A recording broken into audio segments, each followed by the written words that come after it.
Bonjour Jocelyn, alors Régis Lebris vient de parler d'un plan qui avait particulièrement bien fonctionné pour Nantes et sur lequel ils avaient buté. C'est comme ça qu'on peut résumer le match? C'est un élément du match. Après, je pense qu'on avait... Lorient était sur 4 matchs, sur 10 points en 4 matchs, avec un jeu qu'ils ont un peu modifié par le profil de leurs joueurs, avec beaucoup de joueurs techniques, dynamiques et très mobiles à l'intérieur du jeu, avec des positions qui changent sans arrêt pour fixer le jeu à l'intérieur. Et nous, on a défendu avec 3 milieux qui ont très très bien compensé contre leurs 4 milieux. Et on l'a très bien géré. Et il fallait qu'on le gère bien, on l'a bien préparé cette semaine.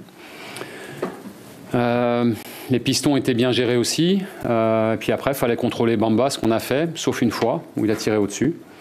Pour le reste, on a fait un plan sans faute. On n'a pas commis d'erreur. On n'a rien donné à Lorient, qui n'a cadré qu'une fois, qui touche que 17 ballons dans notre surface. Et donc, notre animation générale a été bonne. Après, il fallait qu'on soit bien meilleur qu'à Toulouse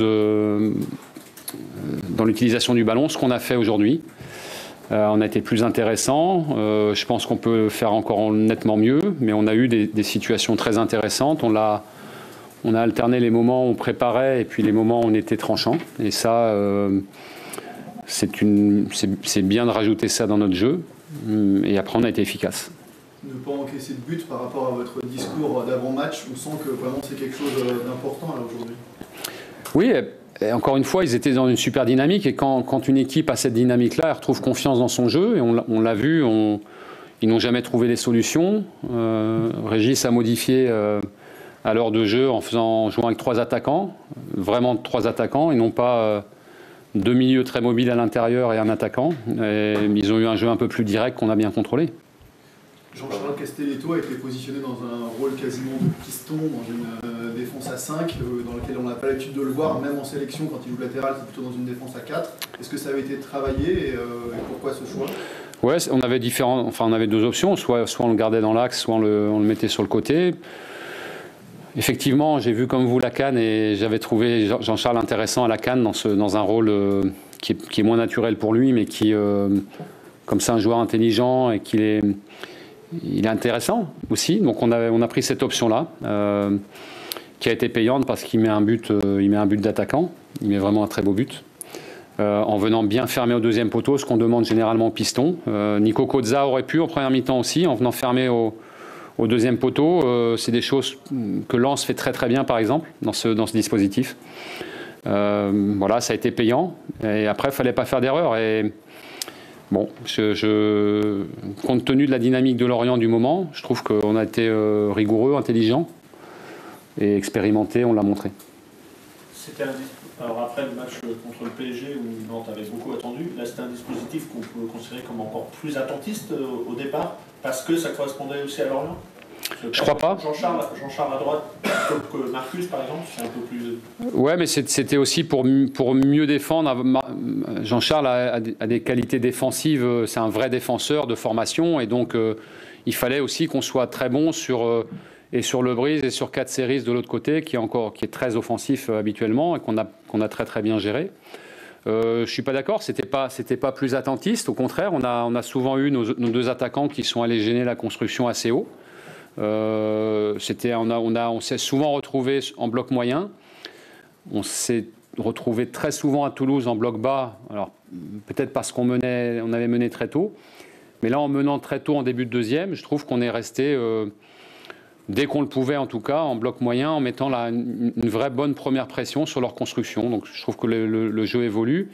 Et non, au contraire, c'est pas du tout un dispositif attentiste. C'est quand même 5 défenseurs centraux quasiment, enfin, 5 défenseurs centraux, 3 milieux pas spécialement offensifs. Ouais, mais dans le profil peut-être, mais vous avez vu Kozza et Castelletto qui ont été très offensifs par moment. Certainement moins aussi une fois qu'on a mené, parce qu'on n'avait pas à ouvrir le jeu. Lorient est très bon pour exploiter les espaces que lui laisse l'adversaire. Ils l'ont montré récemment.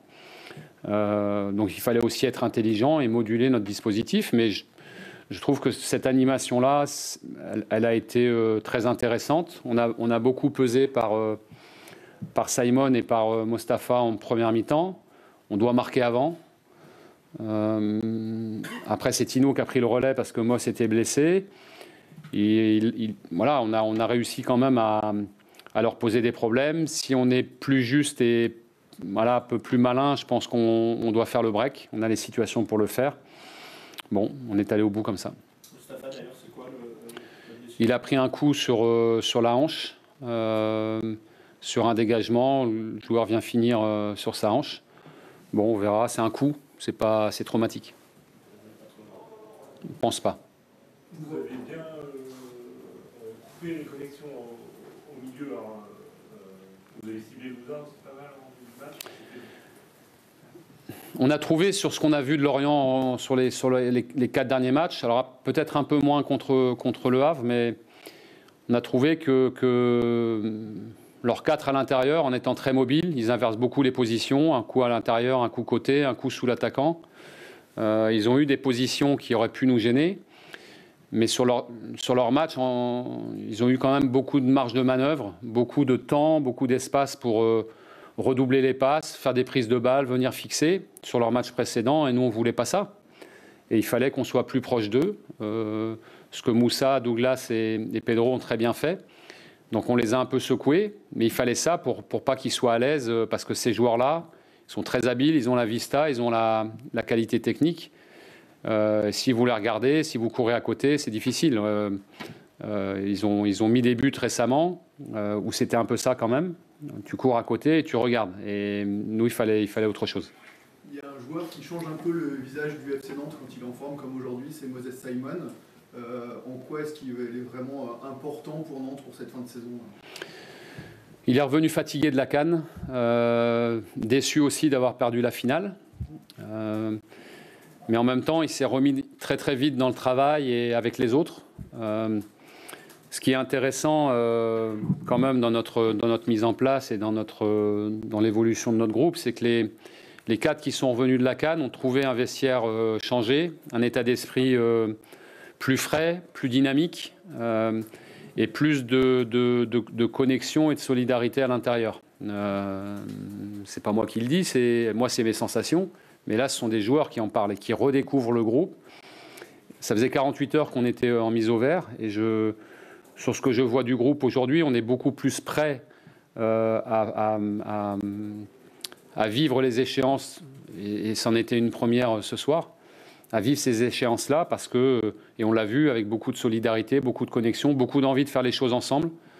On a passé la soirée hier tous ensemble dans une pièce. Jeudi soir encore, par rapport à la soirée d'Europa League, il y a des joueurs qui jouaient, il y a des joueurs qui regardaient le match, le staff, on était là. On a passé du temps ensemble et je trouve qu'il y a un état d'esprit, il y a de la fraîcheur, effectivement, et ça doit nous servir.